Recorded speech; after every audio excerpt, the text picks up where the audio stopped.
Hey, welcome to a brand new episode of Show Podcast. I am your host, Calvin. I'm riding solo today. This is a brand new season, so I'm already by myself already. That's crazy already. But today's episode, I hope everybody's doing great.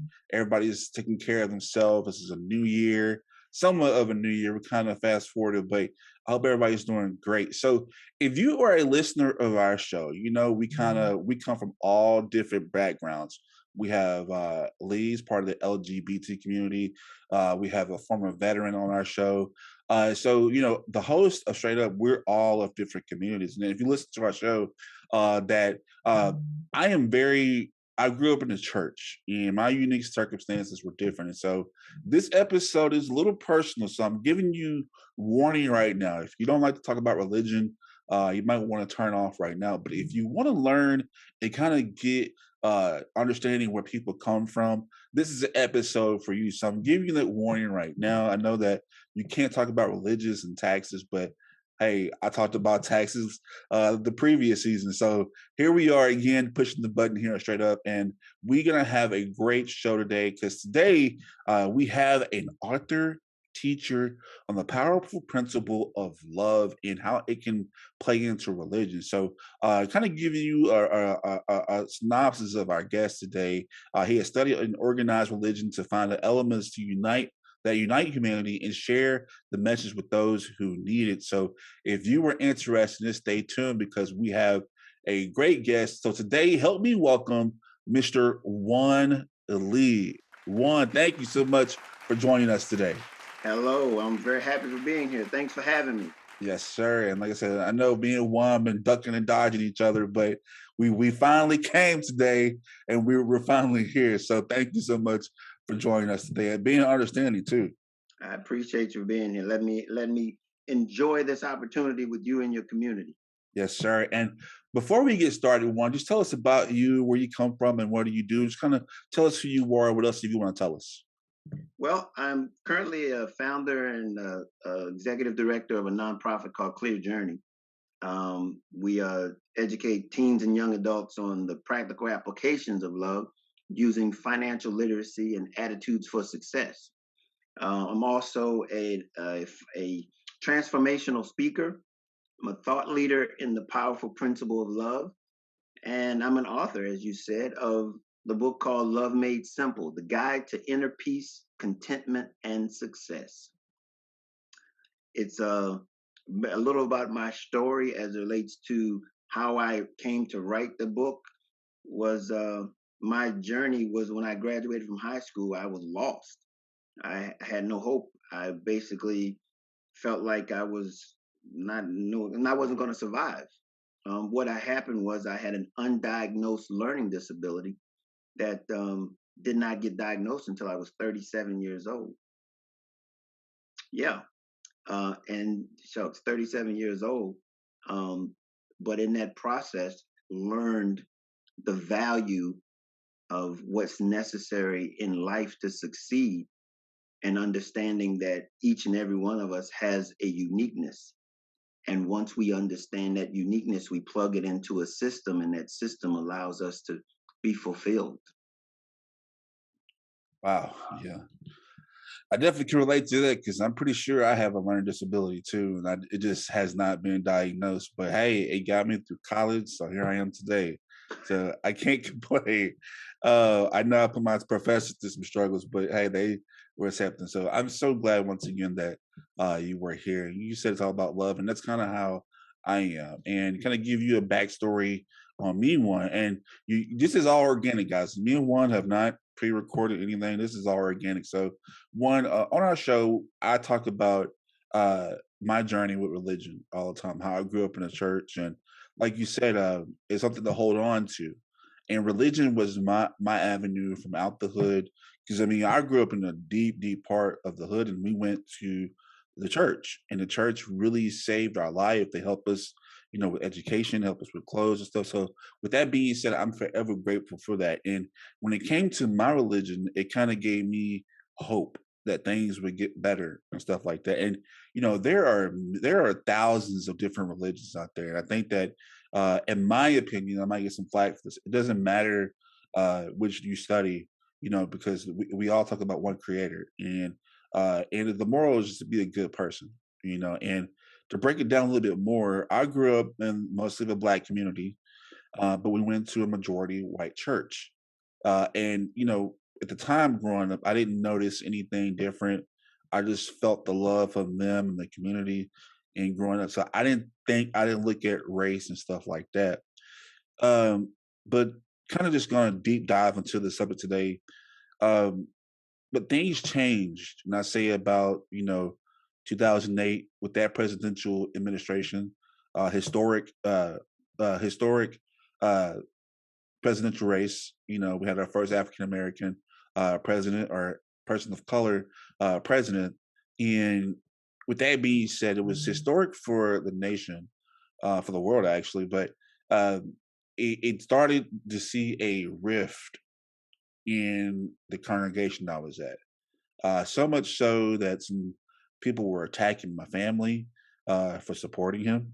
And these are people that I grew up with. Remember, I was going to church from the day I was born until 2008, I think, or that's my 2012. Sorry, was my last time going faithfully, and it just started to rift, and it almost felt uh, like you grew up with your dad, and then when you turn 18, he tells you you were adopted, and it scared me.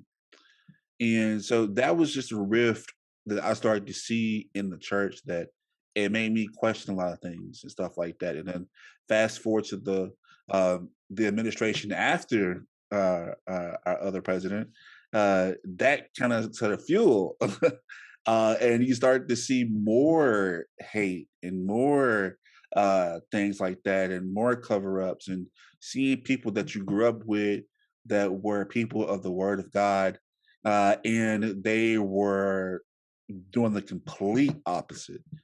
So just kind of tell me, how do you feel about that situation that I had to go with, and how can you apply that today, and how does that kind of reflect on religion as it is today? Well, I think you hit on the real core as to why I did what I did and wrote the book that I wrote called Love Made Simple. You really hit it because of the confusion and the basically it was the church has a place, it has a role, and what it does is that it's in and of itself, you have to understand that religion is a business. Okay, religion is a business. And what I attempted to do in writing my book, Love Made Simple, was I separated the business from God. Separated. Because when you begin to associate God with religion, see, it's people that occupy and reside in religion, but God is love. And when you begin to try to put them together, they don't seem to act synonymously with one another. And your experiences prove that.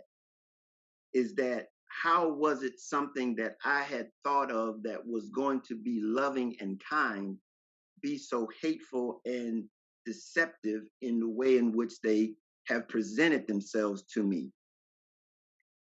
And see, that's the crust of what my journey has been all about. That it's not about church, it's about love. It's about the ability to apply and act in compliance with what we identify with as God. And what happens is we don't get that because we don't know how to actualize that action.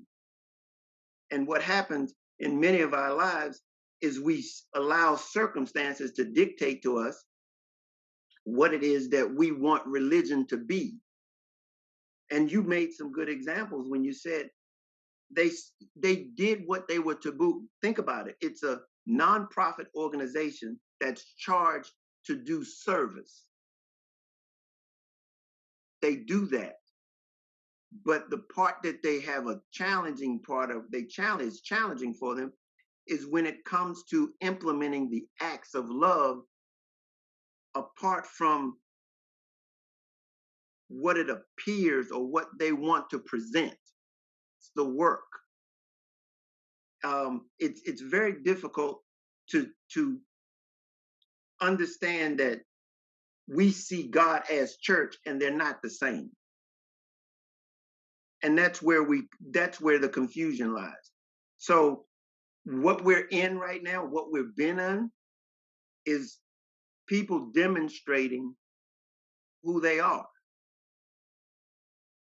That's just it. And they're using the covering, and which making it very confusing.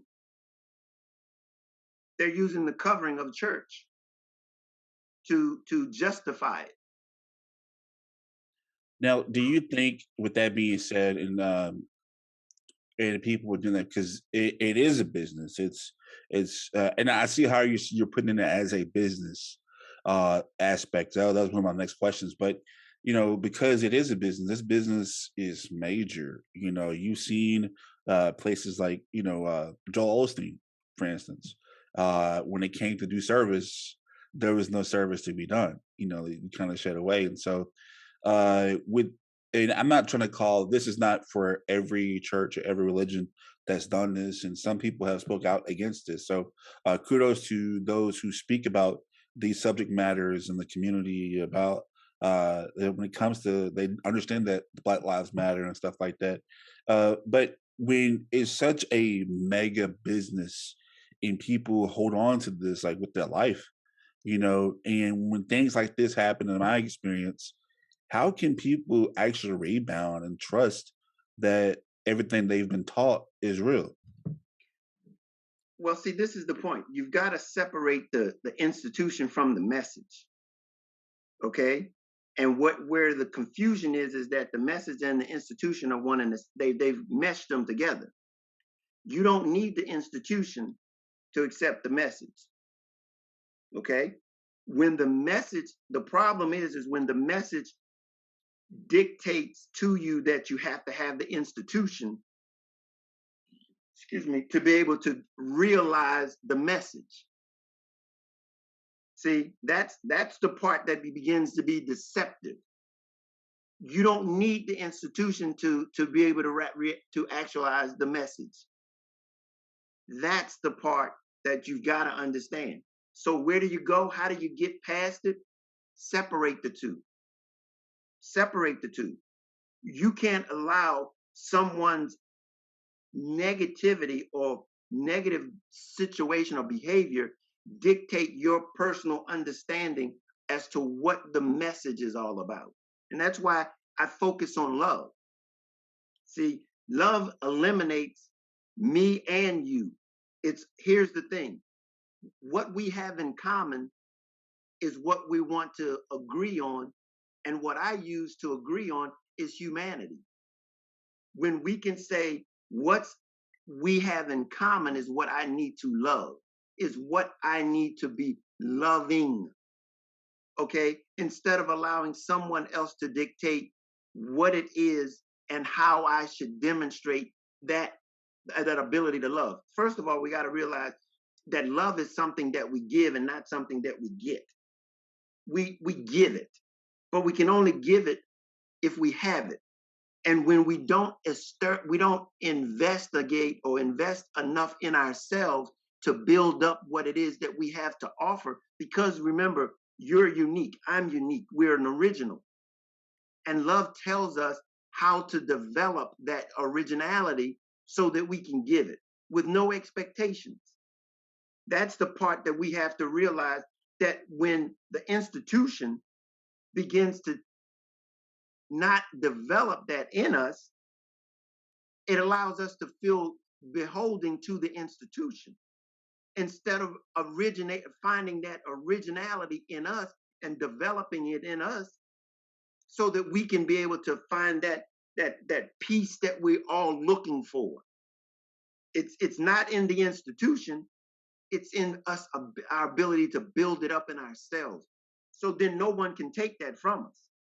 Based on their circumstances or situation, they can't take it from us.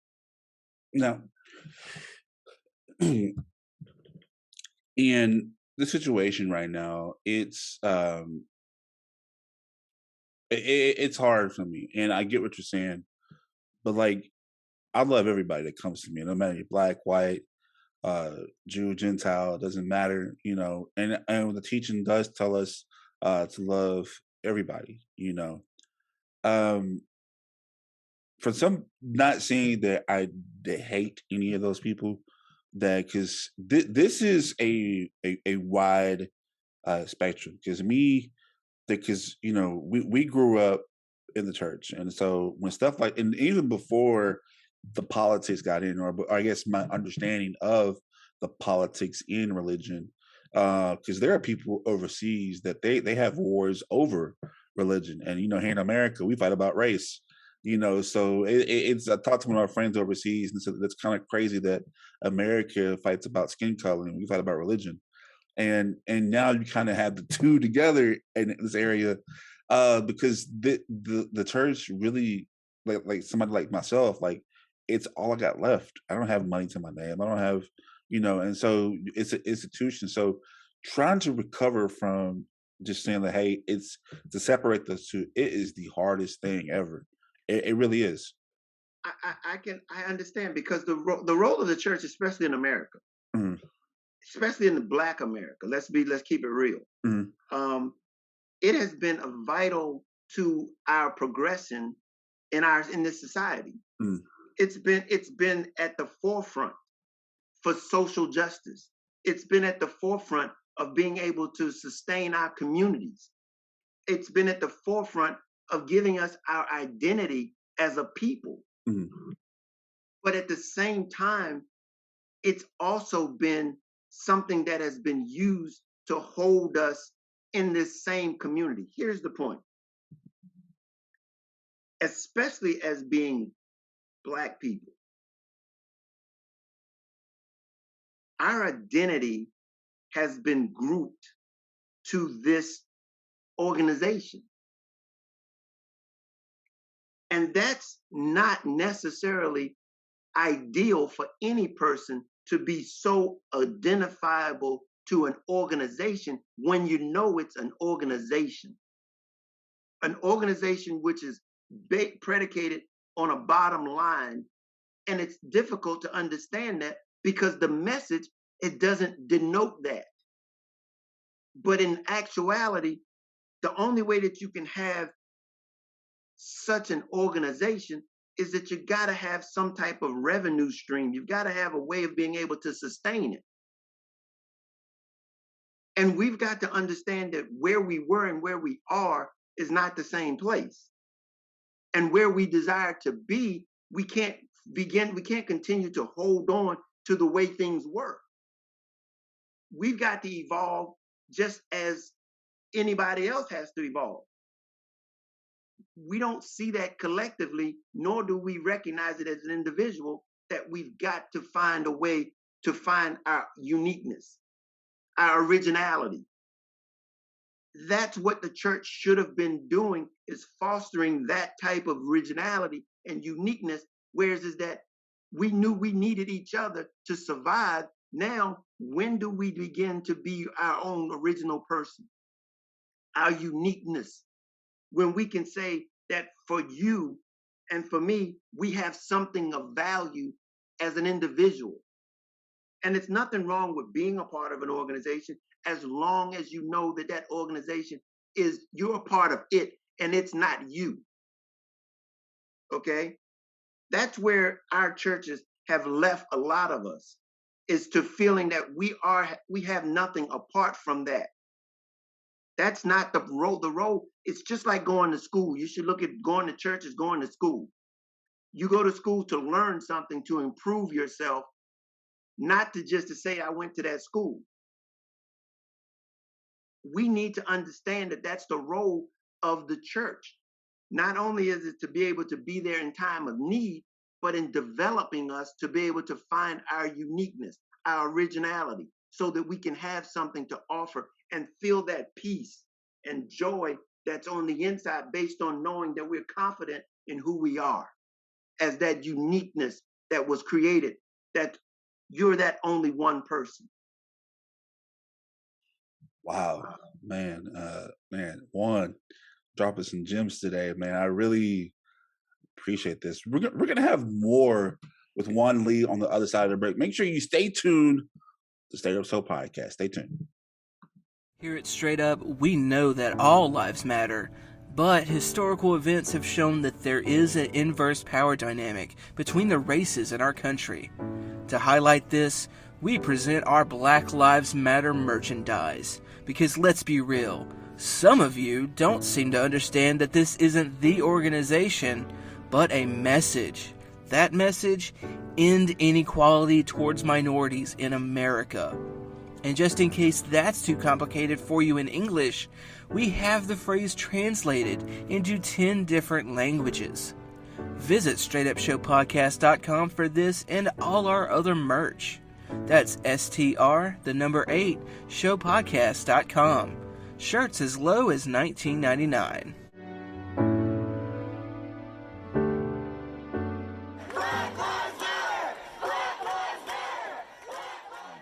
All right, welcome back to the Straight Up Show podcast. I am joined today with Mr. Juan Lee, Clear Journey organization, nonprofit organization, author, he teacher. He's been all about love.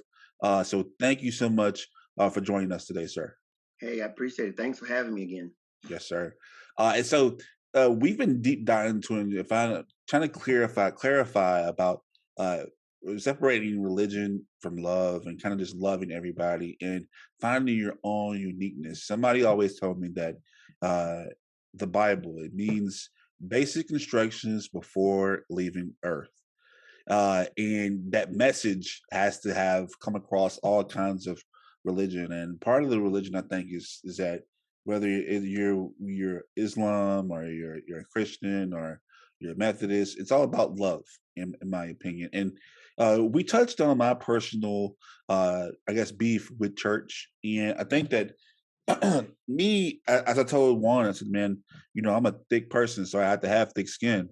And that's not digging myself, but it's like, that's part of life. You have to have thick skin sometimes. But some people are not as strong and not as able to have that thick skin to deal with situations. In case in point one, I know several people, and I'm not trying to get my personal business out there, but several people I know and love. Uh, they've had the same kind of situation about the church, I guess, turning their backs on them when they most needed it.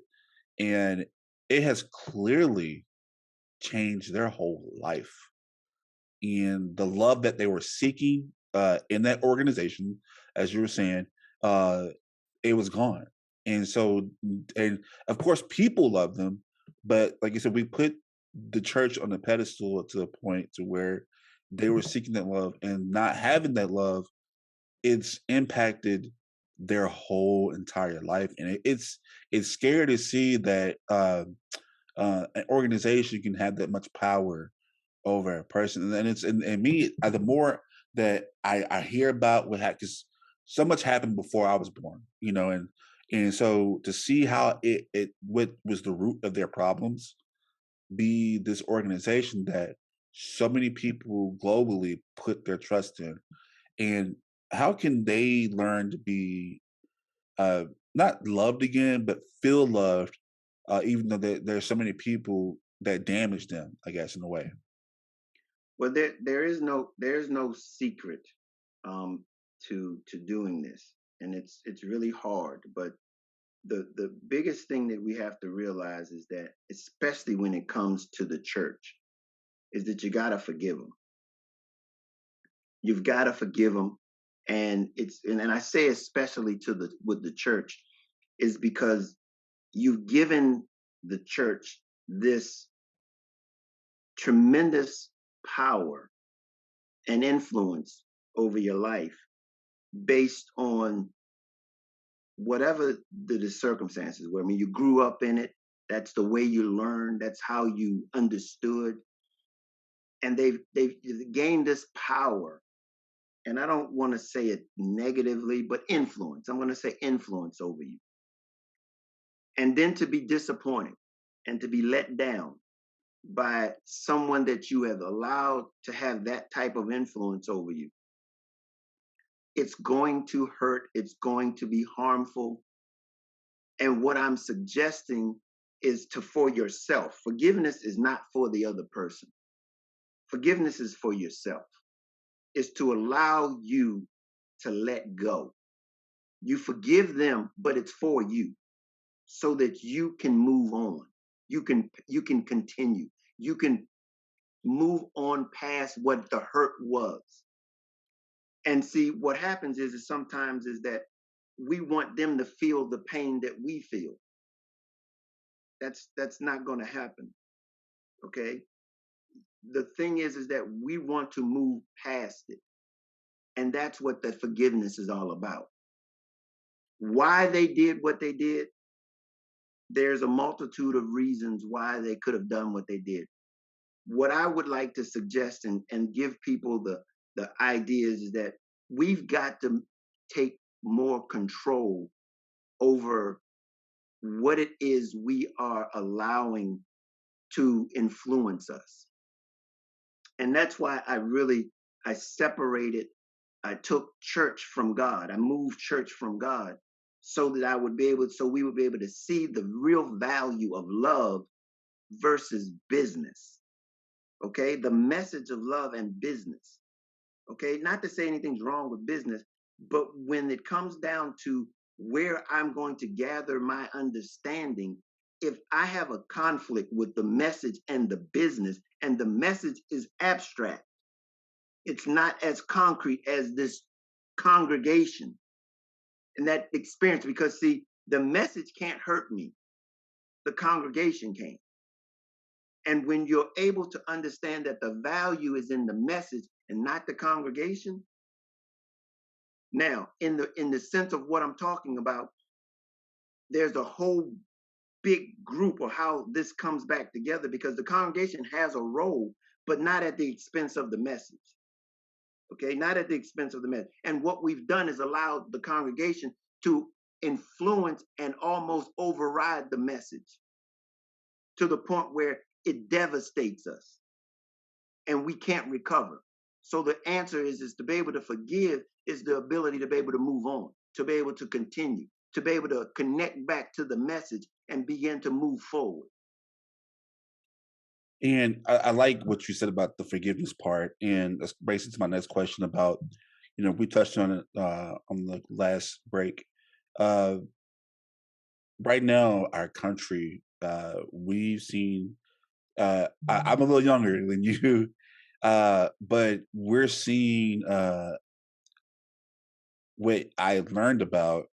We're seeing more of like civil rights, Jim Crow era of hate.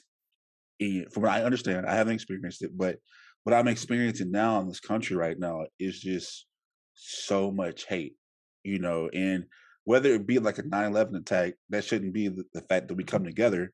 But what's it going to take for our country to, like, is this more of exposing more hate, or do you think that our country will eventually learn to love each other again? Because it's, whether you turn on TV, whether you look on wherever, it's just so much hate, and there's so much influence to hate. What are your ideas of us trying to learn each other as a country? Because I feel like that America is the representation of the world, and so how we act, the rest of the world kind of mimics and wants to be like that. So at this point in time, with things going on, this hate is just over us, right? Like a storm cloud. Like, how can we learn to love again? Okay, I'm going to start by the last word that you said, and that was again. Okay, it's not again. Okay, we are who we are.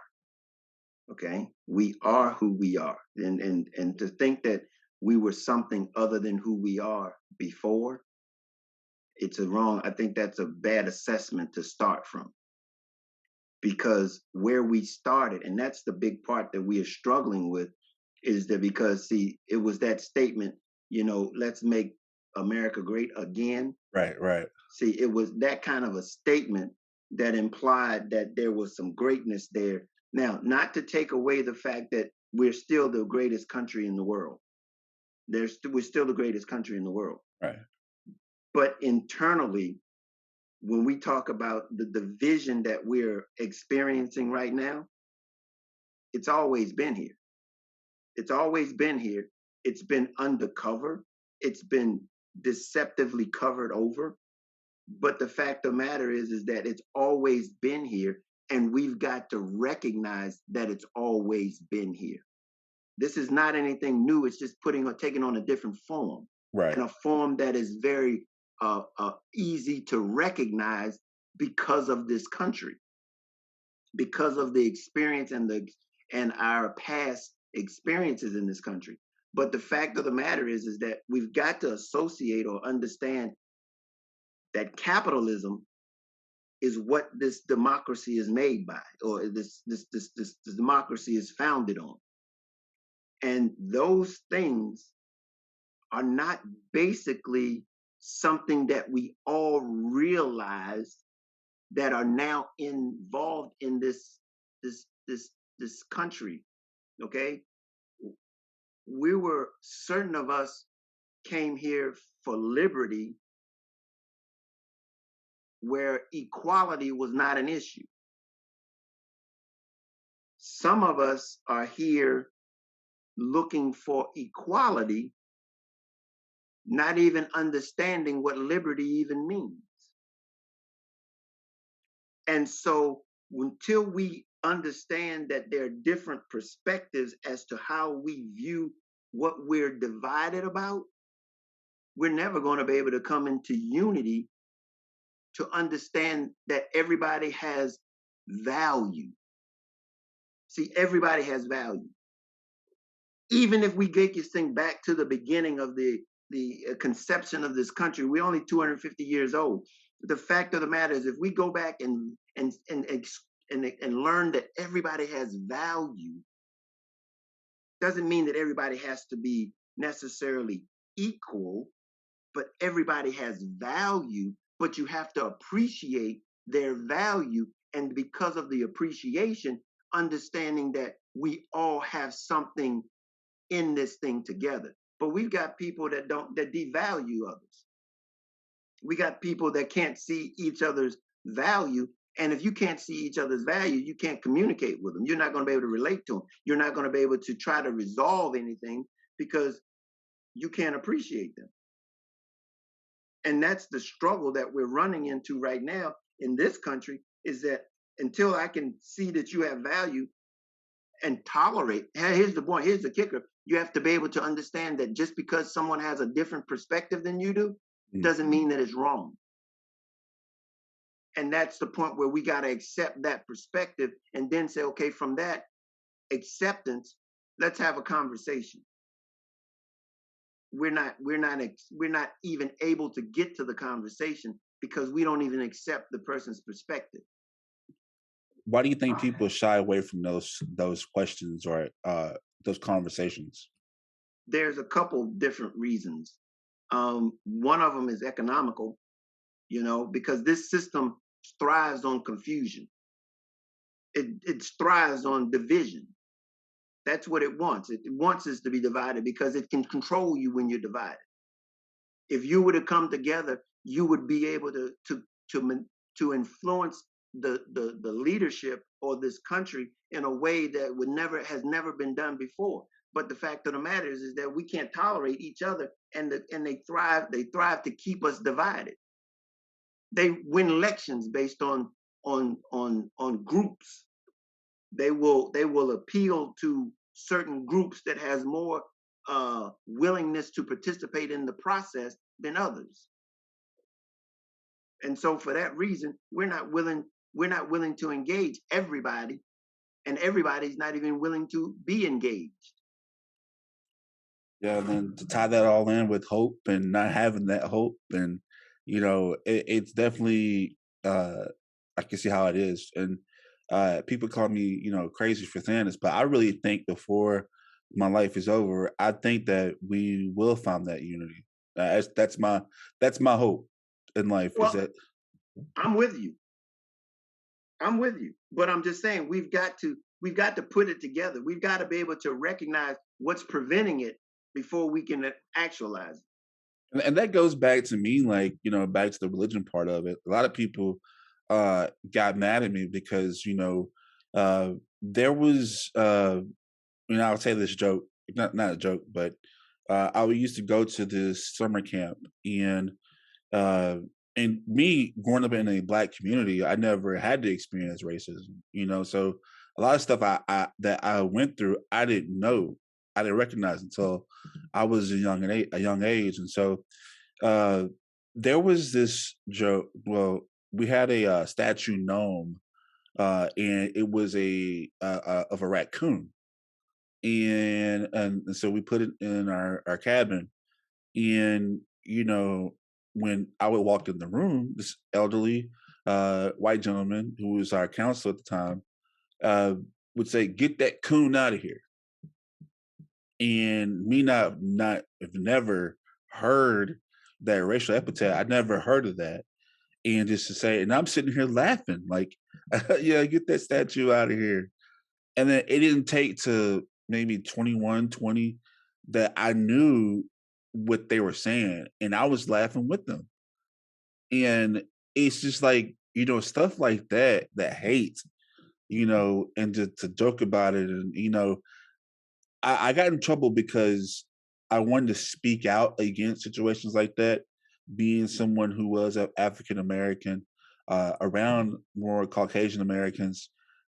I didn't want anybody else to experience that. A 12-year-old or a 13-year-old, who was going to those places and say, hey, this happened to me, like any kind of abuse victim, like you want to talk out and speak out about it so you can protect other people. Was I wrong for wanting to do that? Because I got a lot of hate for wanting to do that. No, I mean, context is everything. Context is everything. Um, See, this is where things really begin to get um, difficult because context is everything. Perspective is everything. Is there a thing that's a coon? Yeah, there's a thing that's a coon. There's the animal that's a coon. The thing that I talk about in this reimagining love and love made simple is that we have to understand that when we are, everybody has a perspective on a situation. And when you assume that the worst in a person, it really doesn't facilitate, it doesn't foster love when you facilitate the worst. Now, what love does is that it demonstrates your motivation. Your actions will demonstrate your motivation. Because see, you can love to do hate. You can love to hate. You can love to hate. But it's a choice of your will to do it. So in and of itself, a vacuum, when you look at that situation, the issue is, did you feel like you were being disrespected at the time it happened? No, I didn't. Mm-hmm. And see, that's a key element in being able to understand that. Now, from somebody else's perspective, if they had seen that and they were there with you, they would have said, oh yeah, he was being disrespected. But we've got to own our own perspective and not allow other people to dictate our perspectives for us. Okay? Yes, there's racism around. Does that mean that I have to be exposed to it, that I have to deal with it? But does that also mean that I can't acknowledge that it exists? Absolutely, you can acknowledge that it exists. But that doesn't mean that you have to actually have been engaged in it, and it has to been demonstrated to you. Now, if you have gone back and said, okay, in light of what I have learned, yeah, that probably was an inappropriate statement. But the fact of the matter is, don't let somebody else dictate your peace, because ultimately what we're after is a peace and harmony and unity. And the fact of the matter is, if we allow somebody else to dictate our perspective, it then influences the way now we begin to look at other people because of somebody else's perspective.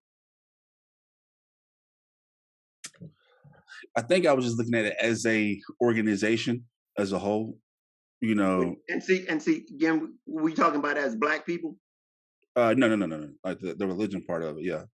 But yeah, I know exactly what you're saying, and that makes much more sense to me. Yeah, but and I think that just my people say that what is the characteristic of a African American, and it's like we're looking for identity, you know, and it's just like we're going through a huge identity crisis, and I see how we give more things to power to people and stuff like that, and it's not just our community either, but it's just like, you know, we're here in a place that uh, I think that sometimes our laws are hypocritical, you know, because we're in a land of free, you know, we're not really free, because there's no sort of equality.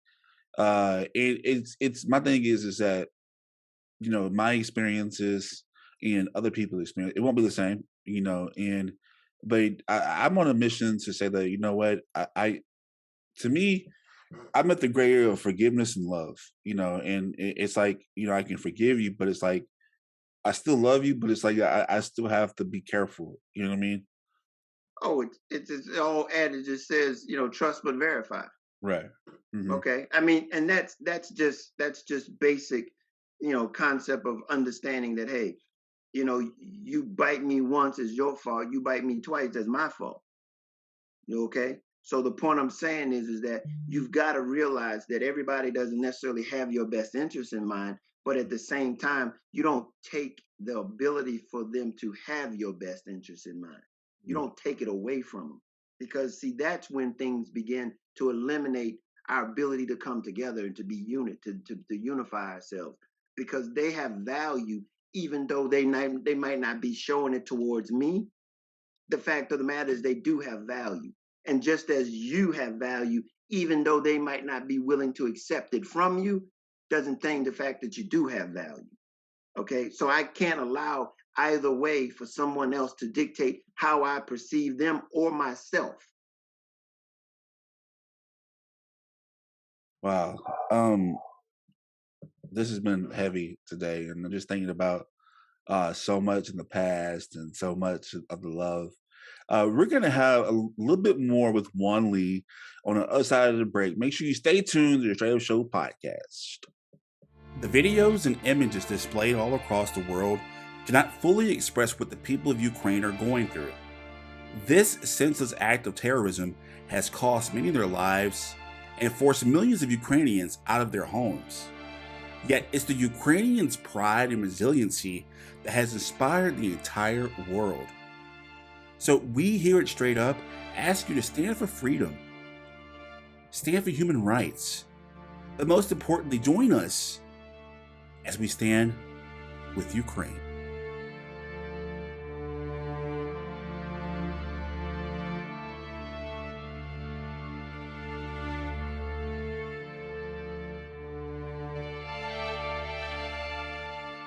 In the 2 years that Straight Up has been a podcast, we've gone to where most podcasts have never gone before.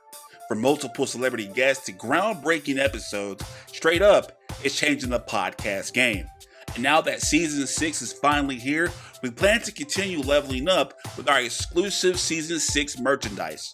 That's right, grab your 80s retro inspired merch today. Just visit our website at straightupshowpodcast.com. That's STR8 upshowpodcast.com. Shirts as low as $19.99.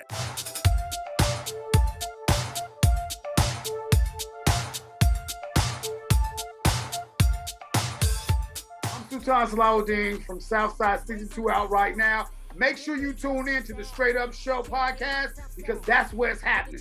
You dig? All right, welcome back to the Straight Up Show podcast. I'm your host, Calvin. We're joined today by Juan Lee, author, teacher of a great series about love and humanity. So he's been giving some gems. We talk about different communities, different avenues, stuff like that. So just in retrospect, in your words, what is love? Love is the ability to act on behalf of another. It's the ability to protect and preserve humanity for the next generation. It's our ability to invest into this current dispensation our gifts and our talents and our uniquenesses into humanity in a way that will carry on into the future for the next generation. But it's actually the simple thing, it's the ability to act on behalf of another. It's a system that facilitates our existence to continue. We touched about the Black community in our because you and I are of the Black community, and I'm probably a lot of heat for this, but I really think that we don't have identity, and that's probably our biggest issue. Do you think that that's a issue that where we can't? I'm not saying all, but some of us in the community can't love ourselves as Black people. You're absolutely right. I mean, let's be real, okay? We've been as a people, we've been climbing uphill our entire existence, climbing uphill. Okay, some of us has gotten to the top of the hill. Many of us are struggling still to get to the top of the hill. And when I say the top of the hill, I'm just talking about what you're saying, that identity, that individuality, that uniqueness that's within us. See, everybody doesn't have to have the same point of that hill, but that hill is that place where I identify with who I am, that confidence in who I am. It doesn't mean that I'm going to compare myself to someone else, but I'm all in for who I am. It's what I say in my book. I say the guide to inner peace, contentment, and success. And that success is basically talking about having all of our needs met. And so when we get to that point where we can be content with what we have to offer and what it is that we've developed in ourselves, that's what we're after. That's that place of peace, joy, happiness, fulfillment. Is that ability to understand that I have that clarity in who I am and what I have to offer. And because of that, I know it's valuable. I know that it's valuable because I'm an original. I'm unique. We are in this place and we have been physically having to climb above and beyond and against the odds. But the fact of the matter is that there is hope. And that's what I'm saying. We've got to gather this from love and understanding that there is a system that we need to plug into that will give us our identity.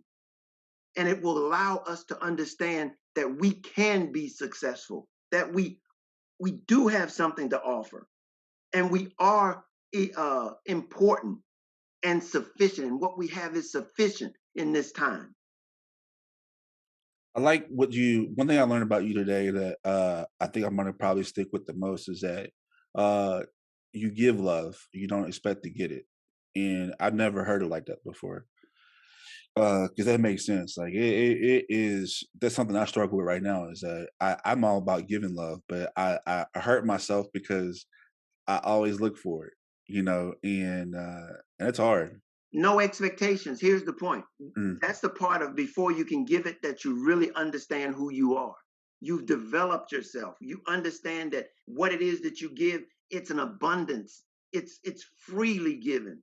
It's that desire to understand that you're willing to be a sacrifice, that you're willing to be humble, you're willing to care for someone else.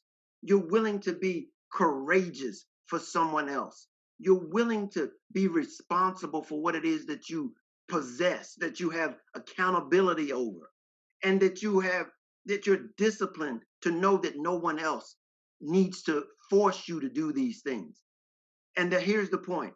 And then that you won't give up, that you're tenacious in what it is that you're after, because it defines who you are. It's very easy to give that which you have. That is, it's innately who you are.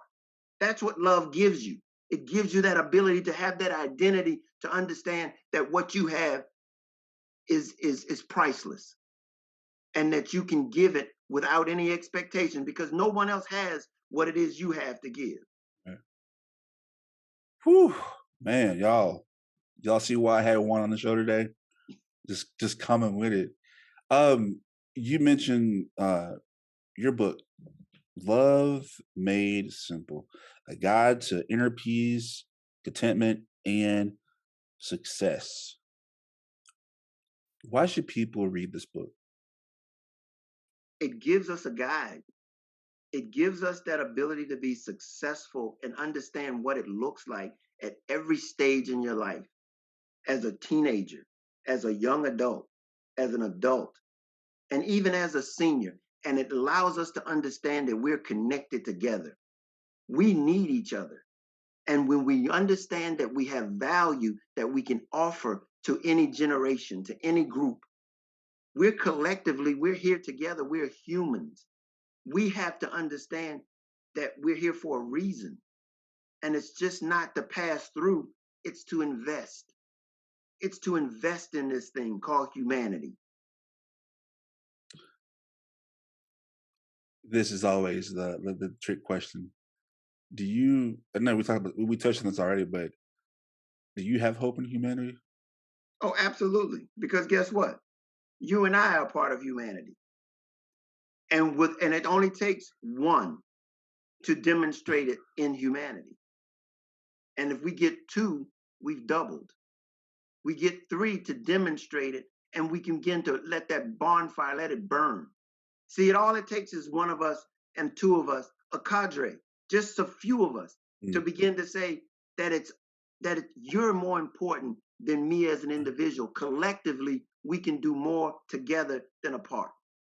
And that's kind of touching on your nonprofit too, right? Yeah, the nonprofit is about helping the next generation, the teenagers and young adults, give them a clear vision, clear journey, a vision of the future that they can navigate using practical applications of love that gives them the motivation to be able to make the right sound decisions, that they can reach their goals, their potential, their dreams. What age group are you starting with? 17 and up. 17 and up? Okay. 16, 17, because basically these are the ones that are going to be going out into the world. And that's when the life begins to start the battle with you. Yeah. Oh, trust me. That's kind of where it started for me. I had life hit me like a bag of bricks at 17.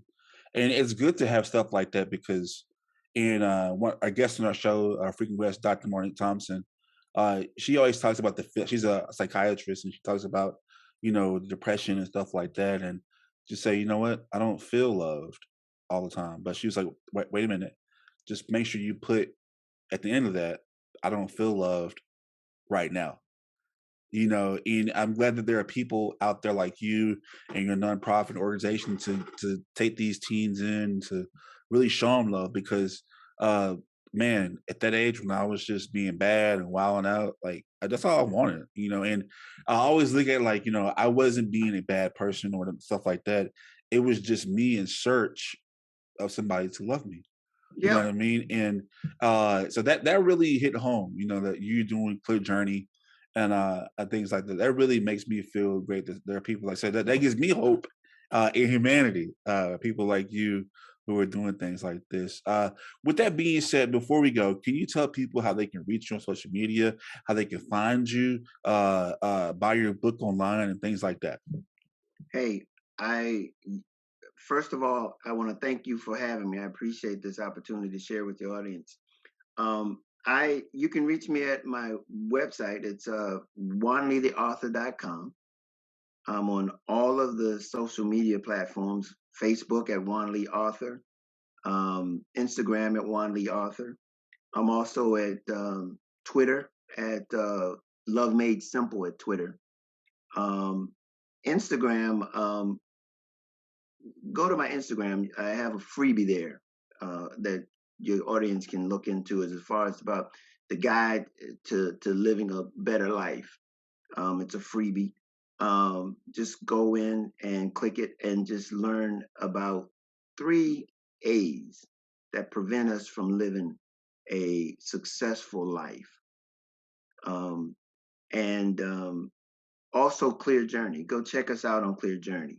Clearjourney.org is the website. You can reach out me, send me an email there, clearjourney2020@gmail.com, or you can reach me at info@juanleetheauthor.com. Again, you can get the book on my website, the ebook, or you can get the Amazon. I got a link on Amazon that you can pick up the book, the hard copy at Amazon. But it's a quick read. It's a book that's really intended to give you a different perspective on love. I mean, one of the issues that we've been talking about here, and as it relates to around religion, there is no right or wrong. There's no right or wrong. It's the ability to be able to love humanity and invest into humanity. And so you can reach me in any of those. Feel free to give me, send me an email, talk to me.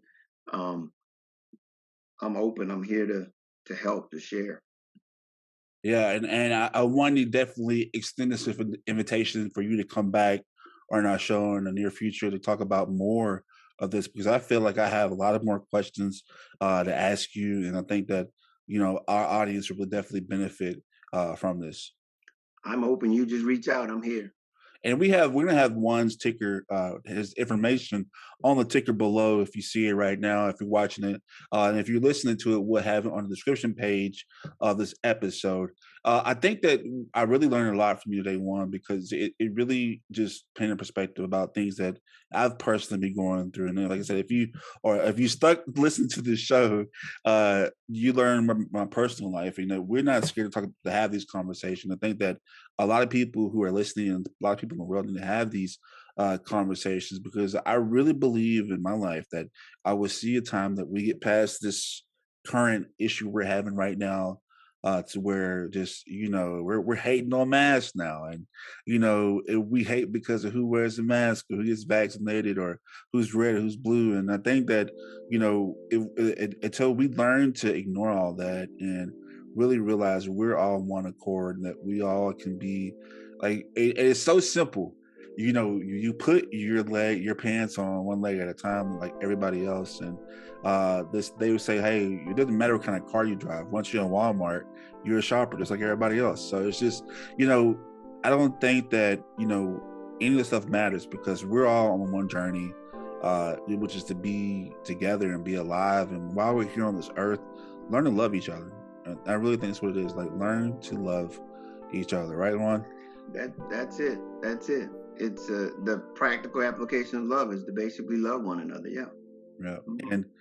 And so we're gonna have that's the end of our show. Juan Lee, thank you so much for coming on our show, sir. Thank you for having me. I appreciate it. Look forward to being on it again. Yes, sir. All right. So with that being said, that's the end of our show. Make sure you go to our website at www.straightupshowpodcast.com.